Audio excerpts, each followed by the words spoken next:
step above the dominant pitch. So it's spelled as, the 6th step of the scale. So in the minor key, that would be diatonic.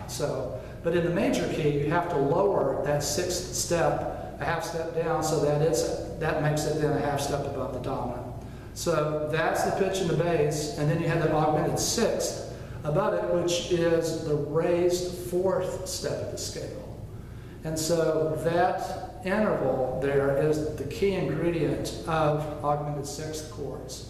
They contain then that tonic pitch as a harmonic member, and then those 3 pitches are the Italian 6th. And then if you have then the 2nd step of the scale, or the 3rd step of the scale in minor, which then would be altered if it's in a major key, so that becomes, minor 3rd above tonic, so the 3rd step of the minor mode. Anyway, review the construction of these harmonies, because you want to be able to recognize those quickly in your ear. It's a real distinctive sound, and is something that was important structurally to classical composers. So, let's just write here.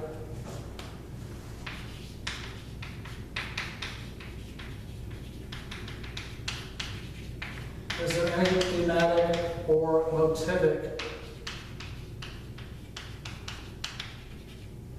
connection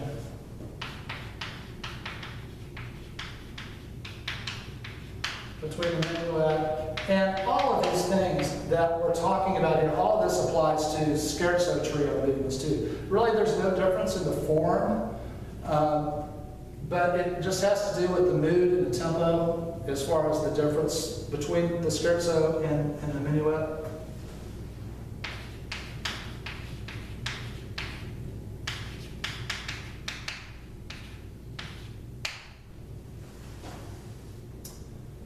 So these are some basic things that you want to look for.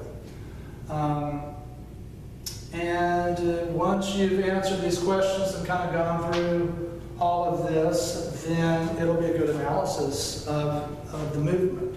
So, with that in mind, let's listen to this, and I'll kind of talk through the form as we hear it. So go back to the beginning of the movement, and now we're going to hear this, this performance of the second movement.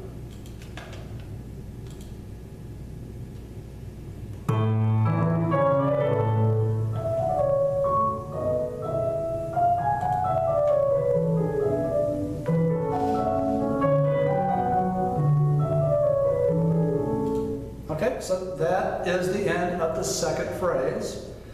And that was an authentic cadence. It was shifted. And as I mentioned, you have 1, 2, 3, 4, 5, 6 measures for the second phrase. So it's extended there with the 2 measures that repeat as it sequences up in measures 7 and 8. And then now we're ready for the third phrase. Now it's in the key of E major. Here's the last phrase. Okay, and the way that this is constructed is typical of Mozart in that at the end of a section he's going to animate it with more scale, virtuosic material. So the beginning is lyrical. You know, it has a little bit of an offbeat feel with the use of the shifted cadences, but that's typical to have all of that 16th note scale figuration. Okay, so now here's the repeat of part 1.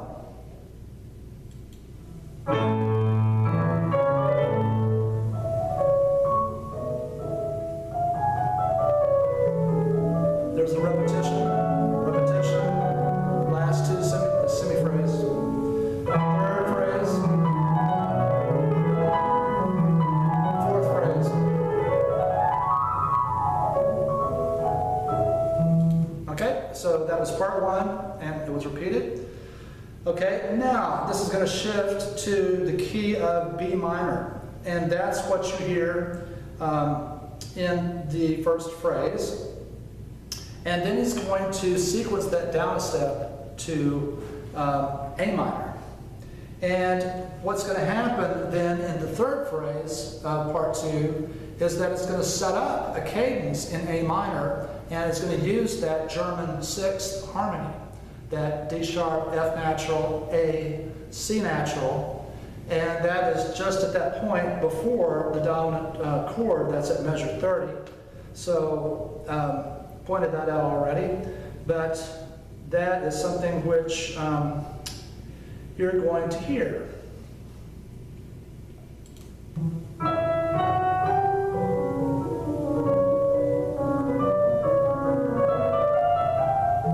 So there's the second phrase. Here's the German 6 to 5, part 3.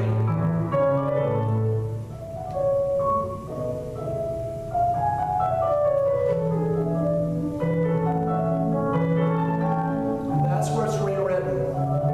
Cadence on tonic. Now, this is just like what you had in the third phrase, fourth phrase.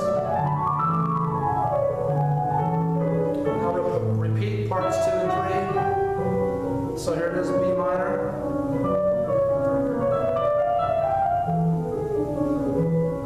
So B minor. There's German 6, 5, part 3.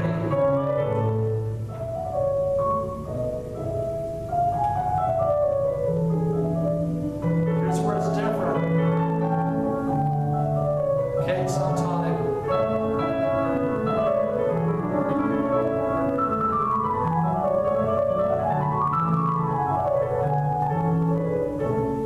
Okay, so that's the presentation of the minuet section. It's clearly an enlarged three-part song form. Nothing unusual, really, about that. Okay, trio section then shifts to the key of D major. And like I said, you're going to hear a lot of repetition, and you're going to have that crossover with the left hand that repeats, and that adds an extra 2 measures to the first phrase.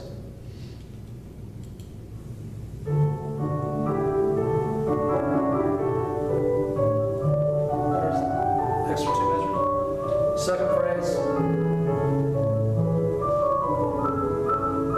Third phrase. Fourth phrase. Okay, so it's, it's a little bit unusual with the phrase length, but definitely that was a D major. Now it's shifted to A major, to G sharps.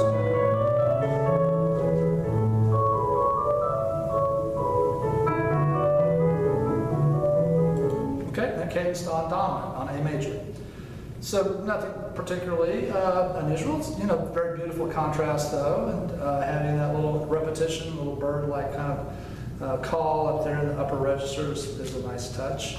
All right, and then we head off into part 2, and it is going to be a change of key, and now we're going to go toward the key of E minor. And you'll hear that real clearly at the end of that second phrase. And so let's hear that beginning of part 2.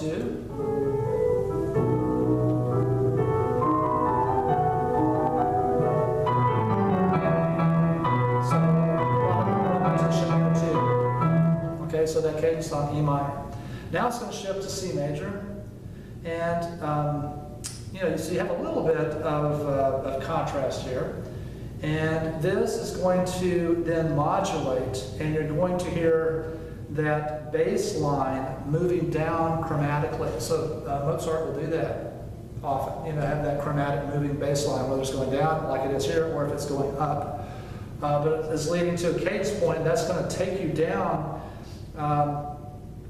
to that dominant pitch.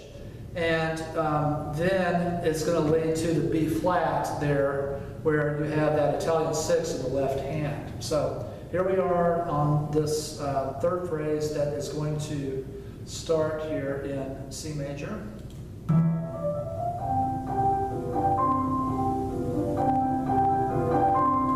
Okay, so that was clearly in C major. Now here's the point where it's going to start to move down by step in the bass.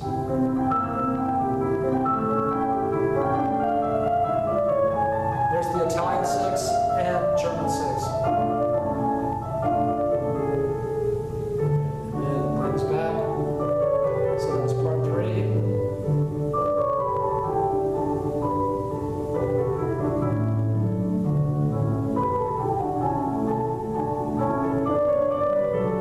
So it doesn't modulate this time, it just stays in the tonic. And here's a report at the repeat of part 2.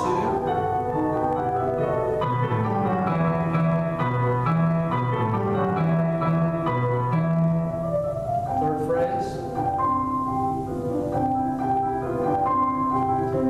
So it extends that.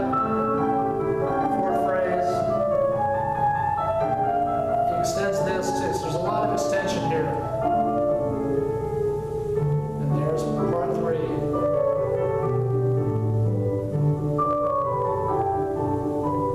Second phrase. Third phrase. And fourth phrase is just 3 measures long.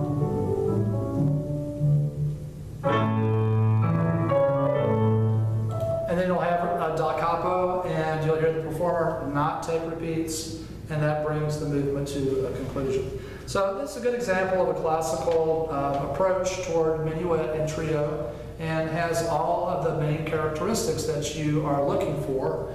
And this then is the basic model from which Beethoven then departs, and he adds this whole scherzo element to the